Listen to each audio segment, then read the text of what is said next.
Plus que jamais, les forces armées maliennes veulent demeurer une institution républicaine loyale à la nation, au service des populations, des villes et des campagnes, et déterminée à défendre vaille que vaille l'intégrité territoriale du Mali.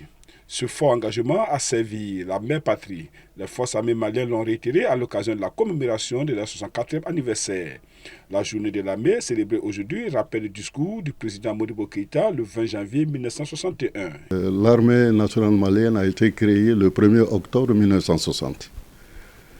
Et c'est le 20 janvier que l'Assemblée nationale du Mali a tenu une séance plénière portant sur la création du drapeau malien. C'était le 20 janvier. C'est au cours de cette session que le président Modibo Keïta a demandé le départ des derniers soldats français. Et donc le Mali a donc utilisé cette date pour commémorer l'armée malienne.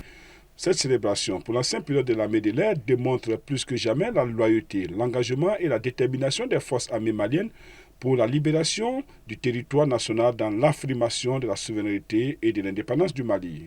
Et nous avions dans les années 75, 80, 90 une armée de dissuasion par rapport bien sûr à la situation géopolitique de l'époque.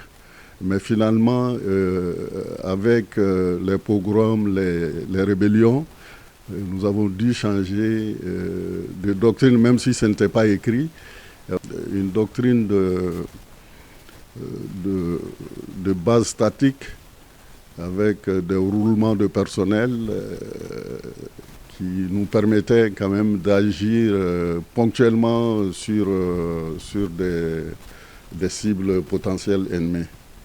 Mais maintenant, nous avons changé de posture. Nous avons une armée qui va à l'offensive, qui est dotée de moyens extraordinaires et puis qui fait bien le travail. Donc cette mutation-là est à saluer. Afin d'apporter de l'expertise aux autorités de la transition, une association des anciens de l'armée de l'air a vu le jour afin de réaffirmer solennellement le serment de fidélité inébranlable aux aspirations des Maliens, à savoir vivre fiers, épanouis et libres de toute chaîne de domination et de force d'aliénation manifeste.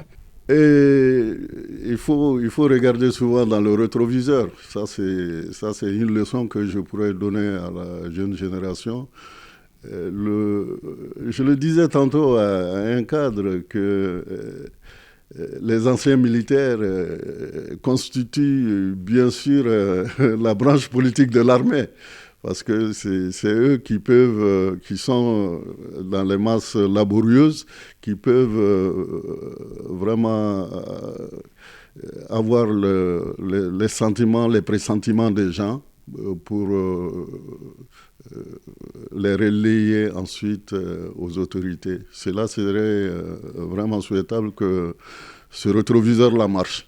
Cette journée chargée d'histoire et d'émotions revêt une signification particulière dans un contexte de lutte acharnée contre les groupes armés terroristes.